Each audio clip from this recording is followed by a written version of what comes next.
In 1917, in a factory in Orange, New Jersey, a teenage girl picks up a fine camel hair brush.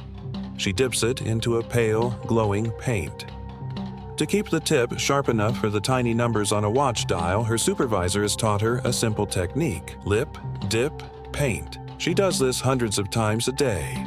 So does the girl next to her. So do 300 others across the building. By the end of her shift, her hair glows faintly in the dark hallway. Her teeth shine when she smiles. The other girls call them ghost girls. It's a joke. It's even a little glamorous. What none of them know is that they are swallowing radium. And it will not be the war or an accident or any single tragic event that kills them.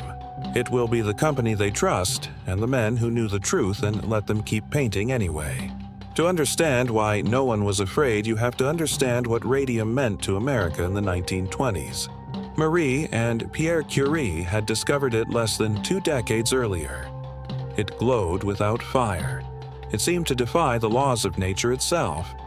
And almost immediately it was marketed not as a danger, but as a miracle. Radium toothpaste. Radium face cream, promising a youthful glow. Newspapers called it liquid sunshine. The most famous believer was a man named Eben Byers, a Yale-educated industrialist, a former national golf champion, the kind of man who had never been told no by life. In 1927, after a minor fall injured his arm, his doctor recommended a tonic called Redithor water, infused with radium, sold as a cure for fatigue, for pain, for almost anything. Byers loved it. He drank it daily, sometimes 3 bottles a day for nearly 2 years. He felt so revitalized that he gave bottles to his friends as gifts. He even fed it to one of his horses. By 1930, his teeth had started falling out. By 1931, doctors who finally examined him found that most of his upper and lower jaw had already been removed in surgery, his remaining bones quietly dissolving from the inside. A lawyer sent to interview him for a federal case described the scene in his oceanfront mansion as, in his own words, the most profoundly unsettling experience he had encountered in the most gorgeous setting imaginable. Byers had consumed, by some estimates, over 1,000 bottles. He died in 1932, sealed afterward in a lead-lined coffin because his body was still radioactive enough to matter. This was the world the dial painters of Orange, New Jersey walked into. A world where radium wasn't just safe, it was fashionable. It was hope bottled and sold by the glass. So, when the United States Radium Corporation needed workers, young, steady-handed women, mostly between 15 and 25, to paint luminous numbers onto watch dials for soldiers fighting in the dark trenches of Europe, the job didn't sound dangerous. It sounded like opportunity. Grace Fryer was one of them. She was good at the work. It paid well better than most jobs open to a young woman at the time. She was proud of it. The brushes lost their point quickly. So the women were taught to shape them with their lips between their teeth hundreds of times a shift. Some of them, in idle moments, painted their nails for fun. Their faces. Their fingernails glowed when they went dancing at night. Nobody told them to stop, because the men running the company already knew something the women didn't. Management handled the same radium very differently. Lead screens, lead aprons. Tongs tipped with ivory never bare fingers. The company chemist refused to go near the raw material without protection, and even then he developed lesions on his hands that never fully healed. The girls were given none of that, just a brush, and their own mouths. Soon, the first of them would notice something was wrong, and what happened next would not be an accident. It would be a decision. The first sign was almost nothing: a toothache. By 1922, one of the painters, a young woman named Molly Maggia, went to her dentist with a sore tooth. He pulled it. The socket didn't heal. He pulled the one beside it. That didn't heal either. Within months, doctors who examined her were baffled by something they had never documented before. Her jawbone wasn't simply infected. It was dying inside her piece by piece while the rest of her body seemed almost untouched. She died within the year. Her death certificate listed the cause as syphilis. This is the part of the story that has very little to do with radioactive decay and everything to do with human nature, because by then the company already had data suggesting a connection between the illness and the paint.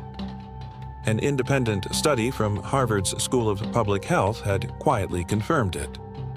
The company's own response was not to warn the women. It was to bury the report, and when that wasn't enough, to forward a heavily edited version to the New Jersey Department of Labor, one with the most damning findings removed. When women started dying, the explanation offered to the public, and often to the women themselves, was simple, convenient, and designed to end the conversation they must have had syphilis. A diagnosis that in the 1920s was not just inaccurate. It was a way of making sure no one asked further questions, and a way of making the women too ashamed to keep asking. It took Grace Fryer 2 years to find a lawyer willing to take the case at all. By the time she and 4 other women finally stood before a judge in January 1928, none of them could lift their arms high enough to take the oath without help. This is the question worth sitting with. How long can an institution keep insisting a lie is true simply because admitting otherwise would cost them everything? In Orange, New Jersey, the answer was 11 years. But the story didn't end there. Nearly 1,000 miles away in Ottawa, Illinois, another company had been watching the New Jersey case from a careful distance. The Radium Dial Company told its own workers not to worry. Their radium, they claimed, was different, purer, safer. The illness in New Jersey, they said, came from a different substance entirely. It wasn't true, but it worked for a while. A painter named Catherine Wolfe Donahue began experiencing the same symptoms years later. By 1937, when she finally got her hearing before the Illinois Industrial Commission, she was too ill to sit upright for long. Her own lawyer had taken her case only 2 days before the hearing began. At one point during testimony, she collapsed. She won her case in 1938. The company appealed, and appealed again. Catherine Donahue died on July 27, 1938, the day after the company filed its next appeal, still fighting to avoid responsibility for a woman who was no longer alive to hear the outcome. The New Jersey case never reached a verdict. Facing a public relations disaster, as newspapers across the country began calling the women the living dead, the company settled out of court. Each woman received a small sum, a modest yearly payment and coverage of medical bills that were already mounting faster than any settlement could keep up with. It wasn't justice in any complete sense. Every one of the 5 women who sued in New Jersey would be dead within the decade. So would Catherine Donahue, and most of the women who fought alongside her in Illinois. But the cases did something larger. Together, they became among the first instances in American history where a company was forced to publicly answer not just for an accident on a factory floor, but for the slow, invisible damage no one could see happening in real time, and that it had chosen not to see either. Lip pointing was banned. Protective equipment became mandatory. And decades later, when a new generation of workers in atomic energy and medical radiology were finally given safety standards, most of us now take for granted.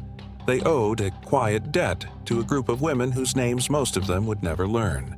The radium that killed them is still in the ground today in New Jersey and in Illinois with a half-life of 1,600 years. Long after every person in this story is gone, it will still be glowing. It's worth asking what we're being told is harmless right now and who already knows otherwise and has simply decided not to say.